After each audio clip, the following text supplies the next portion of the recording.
চটি দেখতে পেয়েছি, এখানে একটা তাঁবু আছে। এখানে কি কেউ আছে? মা বলে দেবে আছে এখানে। এত অন্ধকারের মধ্যে চারিদিকে অবস্থা, মানে আলো কিসের আসছে?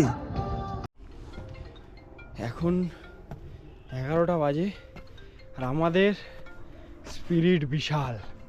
আমরা যাচ্ছি মনসা দেবী টেম্পেলে। মা শিকদারের বিশাল মানে মানে লেভেলের ওর এনার্জি বেরোচ্ছে এখন রাত্রিবেলা 11টার সময়। অনেক লোক কাহা সে আতে? ঠিক আছে, ও বলছে কালকে টাইম নেই, আজকেই দেখবো। ঠিক আছে, সো চারিদিক দেখো অবস্থা, দেখো পুরো কুপকুপ করছে। এই হচ্ছে সিঁড়ি, পুরো খাড়াই। ঠিক আছে, এই হচ্ছে প্রতীক। অন্ধকারে প্রায় দেখাই যাচ্ছে না, আমার তো কিছু মনেই হচ্ছে না।